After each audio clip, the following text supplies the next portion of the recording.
Could you state your name, please? Surely. Barbara, middle name is Alice, Feiden, F as in Frank, E-I-D-E-N. Great. And your age, ma'am? 87. And your date of birth? March 31st, 1925. And your unit during World War II? I was in the Canadian Women's Army Corps. And what was your unit, you recall? Didn't have a number that I remember, and I think that I would. I mean, I was assigned to what was called the Directorate of Public Relations, but that's not a number as such. Mm-hmm. And today's date? Today is November the 15th, 2012. So we're talking today because you ran off to join the Canadian Army, which sounds pretty romantic to me. Tell me a little bit about before we get to your just why you decided to join the Canadian Army. Tell me a little bit about growing up. Where did you grow up? In Yonkers, New York, suburb of New York City. Went to high school in New York, and started college prior to enlisting. What did you said was your father in World War I? You mentioned earlier? Yes, artillery. With the American Army. Yes. And did he see service in France? He did, France and Belgium. Did he ever tell you stories growing up? Not very many. He had a story that I've heard from other World War I veterans of knowing somebody who was killed. I mean, that war ended in November the 11th, knowing somebody who was killed just hours before it was officially over. But not in terms of very much about what he saw or what he did. Mm-hmm. Where were you when Pearl Harbor? Where were you when you heard about the attack on Pearl Harbor? We lived in an apartment on Carroll Avenue in South Yonkers, and I had actually just taken a bath, emerged from having taken a bath to be told by my parents that they had just heard the announcement that the Japanese had bombed Pearl Harbor. So that's a memorable one thing you don't forget. Had you been keeping up with world events you were a 16-year-old girl? I was interested in what was going on in the world. I don't think any of us, or certainly nobody that I knew, anticipated the bombing of Pearl Harbor, so there wasn't any keeping up to do as far as that was concerned. But I was certainly aware of what was going on in Europe, where the dispute as to whether or not we should be involved in the war, which of course we weren't till after Pearl Harbor. But did you come from a very politically active family or a politically aware family? I'm sorry, would you tell me? Did you come from a very politically aware family or politically active family? Interested in politics, yeah. Strong New Deal supporters. Mm-hmm. Followed the news. What did your father do? He was a technical salesman. Went to a variety of places in this country. I think he had one trip to Europe as part of his job, but basically local. What did he sell? You said a technical salesman? Well, I suppose actually the technical aspects of it were really during the war. He worked for a theater program that was distributed in the theaters in New York, and worked for Real Silk at a time. I haven't thought about that one for a long time. At a time when stockings were made of real silk, and a variety of other things, and of course was very much affected by the Depression, as most people were at that stage in life. Tell me a little bit about how life changed after Pearl Harbor, though. Do you recall? Well, let's see. I was, I guess, 16 at that point, and I logically continued in high school. I think affected in the sense that it was evident very quickly that we were going to get in the war and that it was going to affect everybody. Things picked up in terms of employment for many people. And I think very quickly most people got involved with some kind of volunteer activity. My mother, I remember collecting money for the Red Cross at the movie theaters. And I got involved in, can't think what it was called, but whether there was such a variety of volunteer activities. This dealt with one of the hospitals. And I did that with my younger sister, who was 4 years older. I'm sorry, 4 years younger than I was. So that, yes, I guess just repeating myself, it was a question of everybody getting involved pretty quickly. And even those people who had not supported the war did once we were involved in it. When did you tell me about your decision to your own decision to enlist? How did you end up? First of all, how did you end up in 1943? You mentioned you joined the Canadian Yes. Women's Army Corps. How did that come about? Why the Canadian Army? Very simple explanation. I've of course been asked over the years. Americans did not accept young women at 18. You had to be either 20 or 21. I can't remember which it was. I think 21. And the Canadians did accept people. And I had read something to the effect that American women of 18 were acceptable to the Canadians. Seemed worthwhile to me. I felt very strongly about what we very quickly were fighting for.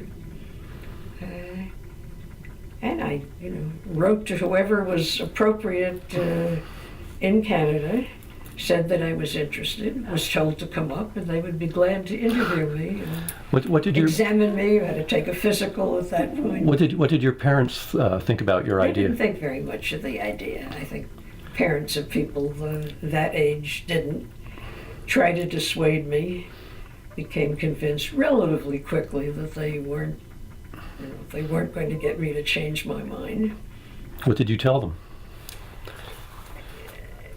I think I listened to them. Well, listened to them in the sense that people did tend to listen to parents at that stage, but they didn't change my mind as I was thinking. I had started college at NYU and spoke to a favorite professor at some point, and his quote, which I remember pretty exactly, was that if I thought I was going to win the war single-handed, I shouldn't bother enlisting, but if I thought that it was going to be exciting and perhaps worthwhile, why not go ahead? And a favorite uncle was called in, and he also didn't think much of the idea, but I did enlist. Mm-hmm. Tell me about that trip to Canada to enlist. Where did you leave from? My parents drove me to Grand Central, and I took the train up to Montreal. And when was this? I'm sorry. When was this? This was when? Well, I was sworn in on August 20th of 43, and this was about 2 weeks before that. I don't remember the exact date, but it must have been the beginning of the month of August. And I had been told where I should report to. I had an aunt by marriage who lived in Montreal, and I stayed with her for some brief period of time and went through the procedure of, as I said, there was a physical involved. Did not take the oath of allegiance to what was then the king, and my official papers read, not take the enlisted did not take the oath of allegiance by virtue of being a citizen of Yonkers, New York. That sort of always intrigued me. It was not an American citizen, it was a citizen of Yonkers, New York. But that was, their format. Were there any other American girls who accompanied you? I met several American women on basic training, which followed relatively shortly after that time. There were a fair sprinkling of American women. I didn't, beyond basic, meet that many of them, But, I mean, all I think pretty much for the same reason that I did, the age question. After I had been accepted, I was given a date to report, and I went home for about 2 weeks, I think. Back to Yonkers. Back to Yonkers, yeah. What did you do during those 2 weeks? Well, I remember discovering that I had the first cavity that I had ever had. They discovered when I took the physical in Montreal, so I know I went to the dentist at that point. Beyond that, I guess I don't remember. There were no other requirements, so it was just, it seems logical that I spoke to friends and told them what I was doing, but I can't say truthfully that I really remembered that. Do you recall what your friend's reaction when you told them that you were... I had just one friend whose reaction I do remember, who has always been, even as a very young person, very hard of hearing. And she, I think, was rather envious. She couldn't have passed the physical. But she thought it was a great idea. Beyond that, no, I really don't. And of course, at this stage, most of the people that I knew, most of the young men, of course, we were calling boys at that stage. We were boys and girls, not men and women. But most of them, the men were either enlisting or being drafted by that time, assuming that they were my age of 18, maybe a year or two older. But beyond that, no specific things of what people said. Mm-hmm. My parents, who became reconciled to the idea later on, were still not at that point. I remember that at some point they went out, bought a flag, and hung it on the back porch of our apartment, rather proudly, I think. But that's a long time. That's about all I remember of it. What was basic training like? I'm sorry. What was basic training like? Well, it was 6 weeks, and I have often over the years said to people that we had the same basic training that the men did, except that we did not use rifles. I think I exaggerated. I think, first of all, the very fact that it was 6 weeks, the men's was considerably longer than that. I don't know that I remember learning to march. I think the only thing that might come into the heading of being dramatic was we learned something about well, gas is what I'm thinking about, how if you had gas fired at you, what you were supposed to do. And of course it was the first time living with a large group of people. It was relatively rugged in the sense that there wasn't much space. Relatively rugged. Where did they send you? Where was basic? Kitchener, Ontario. Mm-hmm. Kitchener, Ontario had been, the province of Ontario had been Paris, London, and Berlin, and during the First World War they dropped the name of Berlin and changed it to Kitchener for a very famous British general. Mm-hmm. And of course, by 1943, when you arrived in Canada, the Canadians had been at war now for almost 4 years. I mean, for right. 4 years. Was it a very different mood in Canada about the war? They'd also suffered. It was also a few years after the raid on Dieppe, I think which it was initially because, of course, we weren't at war, as you point out, when they already had been since 1939. I don't think by that time, by the time that I got involved, it. There was a complete acceptance of the exception of a handful of Americans who were still opposed to our being at war. So no, I have no recollection of people's reaction at that stage being distinctly different at that point. Virtually everybody who I knew in this country was involved in our country was involved one way or another in the war. So You go through basic training. What happened? What happened after basic? What did they do with you after basic? After basic training, everybody was assigned a variety of places throughout Canada. And as you mentioned earlier, that it was a policy of the Canadian government. I guess women were not sent overseas. Right. The women troops or the Canadian. They would not send women under, again, the 20 or 21. There were women in the Canadian Army who were sent overseas. Okay. I have a friend who was a war artist who was actually in a combat zone at some point. I went back to Montreal relatively briefly. I think it was a matter of weeks after basic training. Worked very briefly in a garage. I have a... in a garage? In a garage. The garage was... Why was it a garage? I have to stop and think of that one. I think because I typed.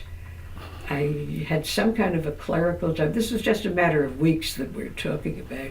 But I got a very modest amount of money and I think a badge, some kind of a clerical badge during the time.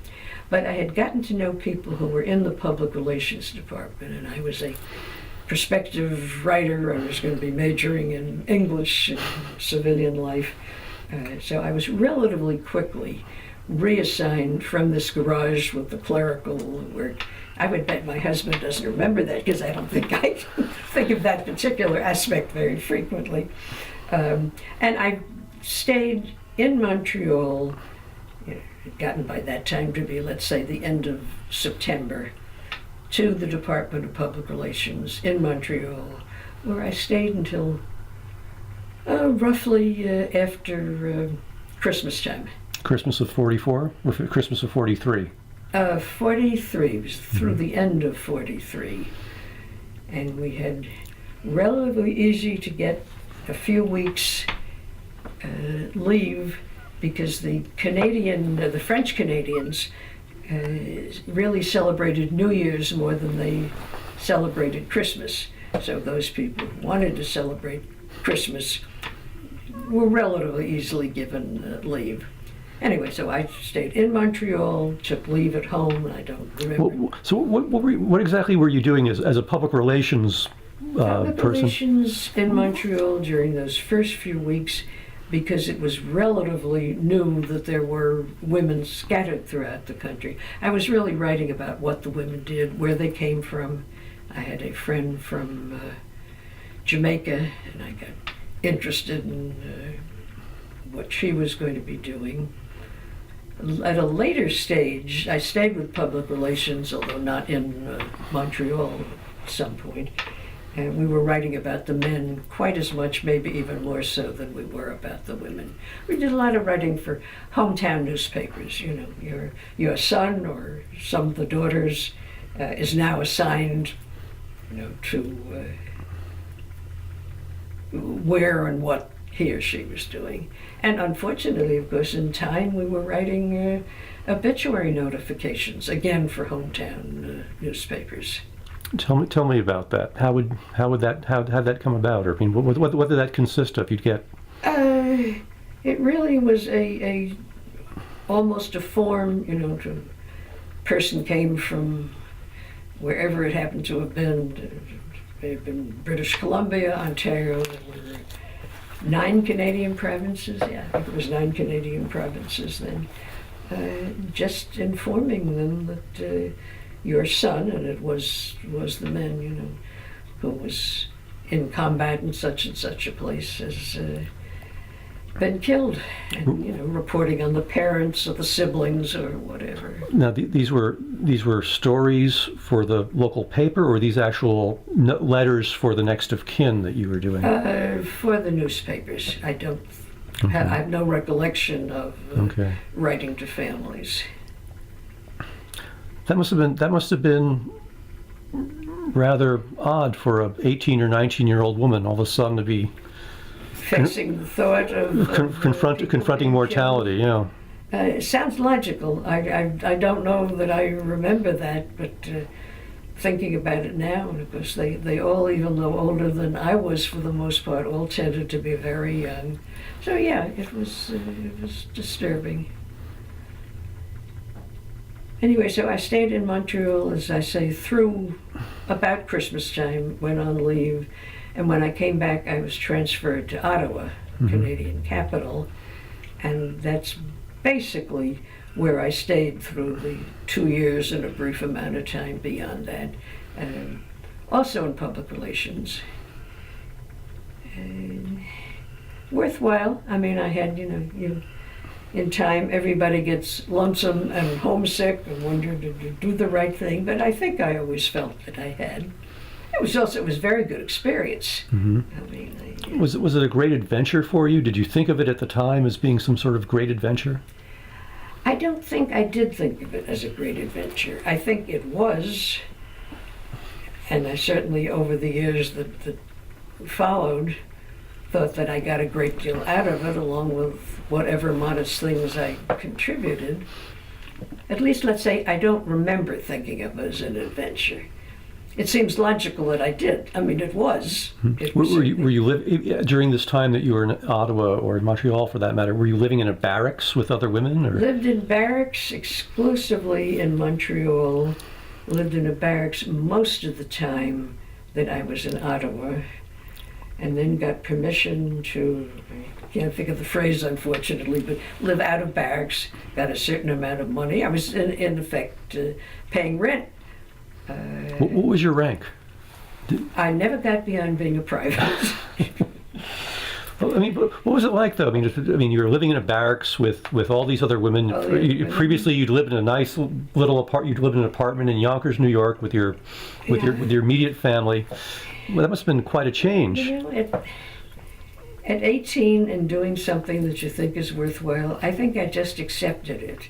I mean, I had not gone away to college initially before I enlisted, but that sometimes people who did go away who lived, who were at colleges, you adjust to it. You adjust very easily. Adjusting gets a little bit more difficult when you get older, but I certainly had a fair number of friends.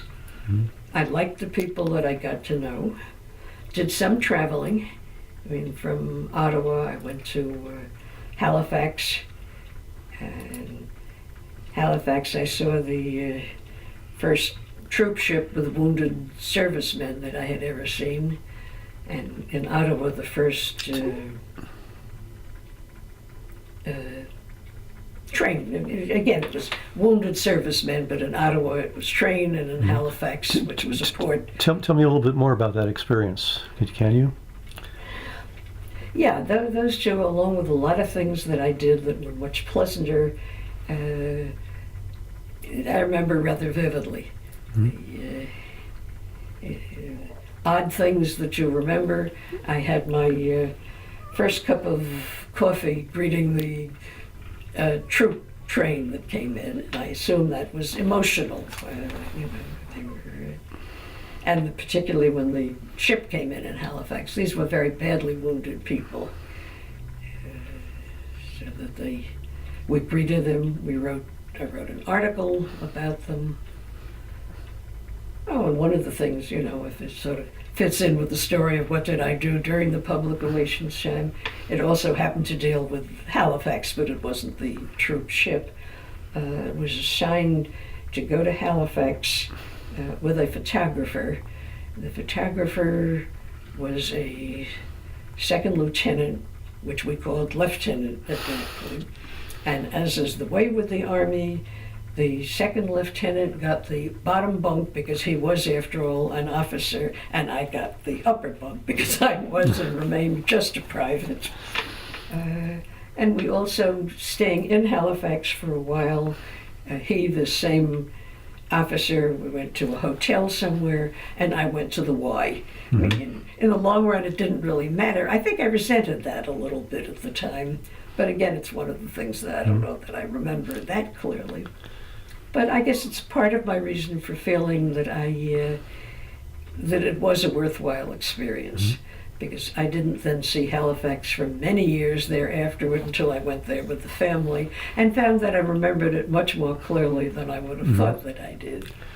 And I think it's the saga of the officer and the, of course, the troop ship itself. Tell me, my next question is sort of getting back to sort of the 1940s. It was a very different social period, obviously. Trying to think of a way to phrase this delicately, but you're a bunch of young women, 18, 19 years old. This is a very different era. I'm wondering if you could talk a little bit about the restrictions that were placed upon you by the military. I mean, did you have to? I mean, troops always have curfew, obviously, but being a bunch of 18, 19 young women, were there, Did we have more restrictions? Did you have more restrictions? Were there? I resent them more. Were there? Don't remember resenting them. I had, several young male friends. We must have had enough time off, because I can remember one of the things that comes to mind is there was a river or a pond, I guess a river, close enough to the barracks in Ottawa so that we were free to go there in spare time, so that obviously I had spare time. And what I remember about that is taking beer and keeping it cold in the water. What else I did, I don't know that I remember, but that sticks in my mind. And I also, you raised the question of curfews.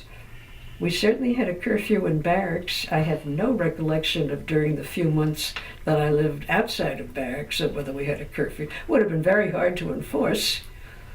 And I remember one New Year's Eve when a bunch of us celebrated at a hotel. But I will probably at this stage never remember whether they were curfew or whether I resented them. I don't know. Come to think of it, I perhaps didn't have that many, because I remember going back to college when I was finally discharged, and the dorm that I lived in initially did have a curfew. This is at NYU? And I went back to NYU, but I was still living at home. I transferred to Cornell within a year, I think, after I got out of service. And that particular dorm and that particular school did have curfews for women. And I remember being very resentful. After all, I had been out of the country, I had been in the Army.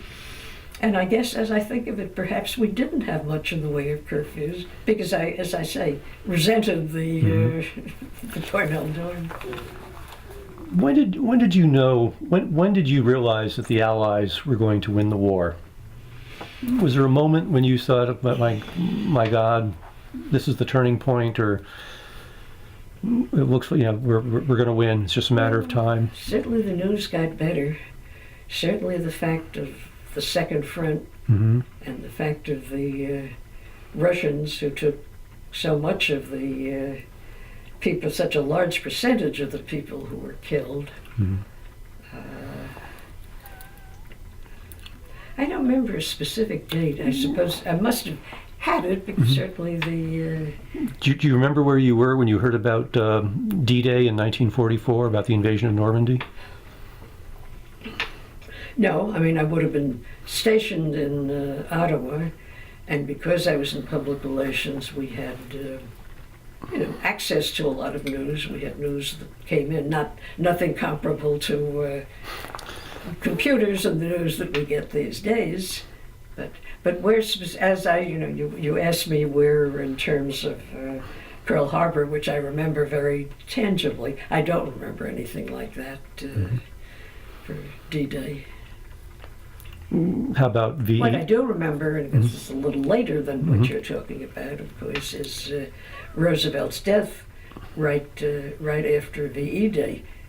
No, I mean right before VE Day. Roosevelt's was, I guess, April 12th of 45. And tell me about that. What do you remember? Oh, I remember the Roosevelt's death story very, very vividly, going over with a number of friends to the American Embassy in Ottawa. All the Canadians came, and they were all very much moved by Roosevelt's death, adored him as much, certainly, as I did, and as most, if not all, Americans did.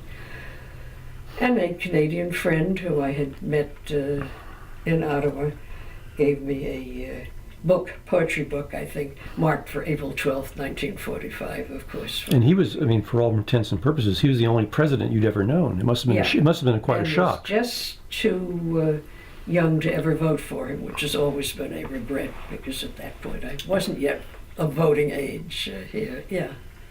Yeah, as I say, was a very strong supporter. Tell me about Victory in Europe Day, VE Day, in May. Do you remember anything about that? Yeah, we got the news on, I'm trying to think at the moment exactly what kind of machine, as I say, obviously not a computer, and I can't remember, at least at the moment, just what it was. Yeah, it was anticipated because the news certainly was getting much better, but was still very startling and very wonderful. And it wasn't, of course, that much after VE Day that happily we had VJ Day. Mm-hmm. Did you go out and celebrate? Did you go out and dance on the streets? VJ Day, I was on the train coming back from leave at home, and some people got onto the train and announced that the war was over, and everybody seemed to have been carrying bottles of liquor with them, so there was great celebration. When I got to Montreal, where I had to change to get back to Ottawa, we discovered it was a little bit premature. It was just a matter of hours, but the war wasn't actually quite over at that point. So that I remember. And VJ Day, I had been covering a story in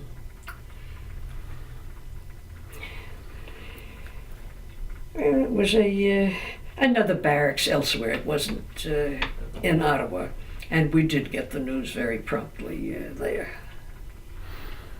That's some of these things you sort of remember gradually when you're trying to, but that's about the recollection at the moment.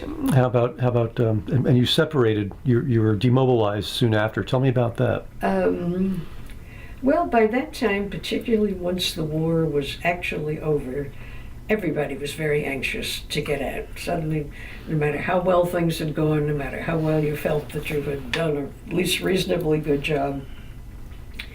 So I started seeing all of the officers that I possibly could to tell them it was time to let me get out. And of course, they were just as anxious to get out as any of the non-commissioned officers or us lowly privates were. And finally, when I came home on leave at one point, this would have been June or July of 45, I had an interview with Federal Telephone and Radio, which was a part of International Telephone and Telegraph, and they offered me a job as a writer, and that improved my chances tremendously. The Army was quite ready to get rid of me once they knew I had a specific place to go to. And my discharge reads, and I have found this one a funny one over the years, discharge by virtue of return to work of national importance. It wasn't terribly nationally important, but it was a good reason to get me out.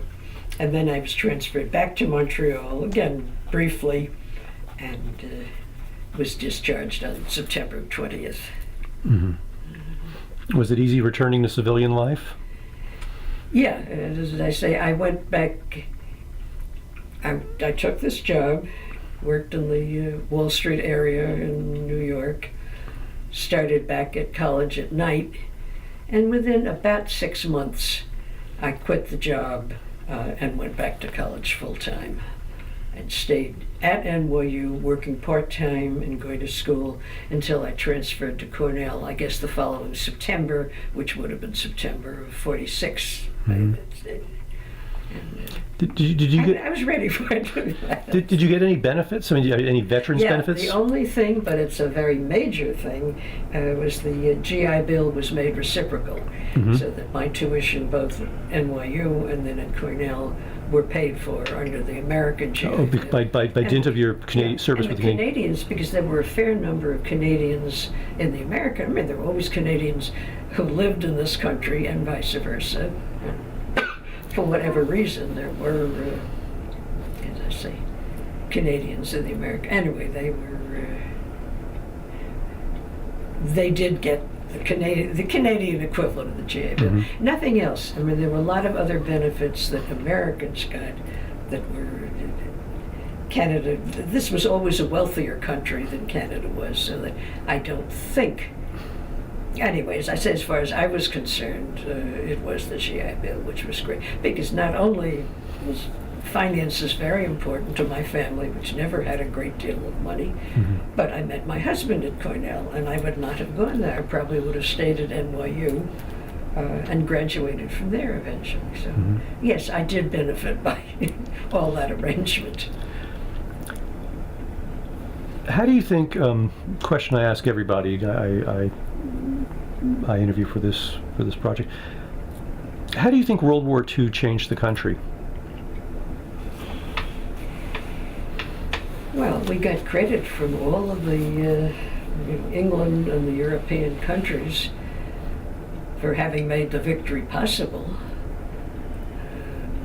We got more involved, for better and for worse, in the affairs of the world.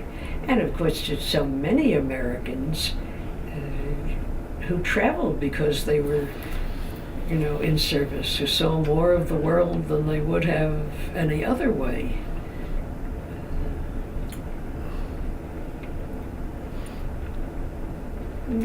It was worthwhile all around. I mean, I keep thinking often, what did I contribute? And I don't know that it was tremendously much, although I like to think that it was.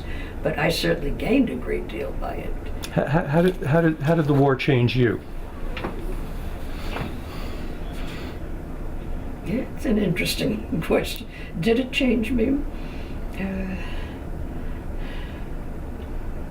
Well, I guess I discovered that I did make new friends that I wouldn't have otherwise. I learned a great deal about Canada and have always been very fond of it. I mean, I kept in touch with many of the Canadians that I knew over the years.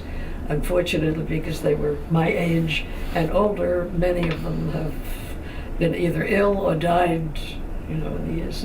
But for many, many years, 2 or 3 of them would come and visit me, and my family who were campers, once took all of our kids and camped in the backyard of a friend that I had remained in touch with in Montreal.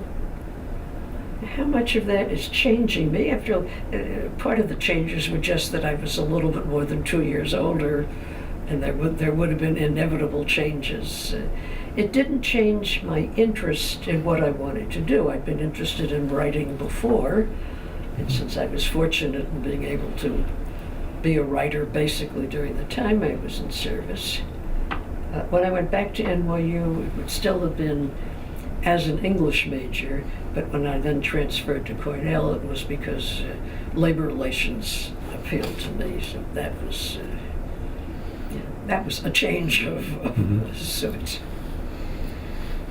Okay. Any last thoughts you'd like to share? I don't think so. I think this project is worthwhile. I like to think of the young people who really know very little about the war. Hopefully we'll see this somewhere, someday, and realize what people did, and hopefully they will agree that it was worthwhile, I think. All right. Well, thank you for your time today.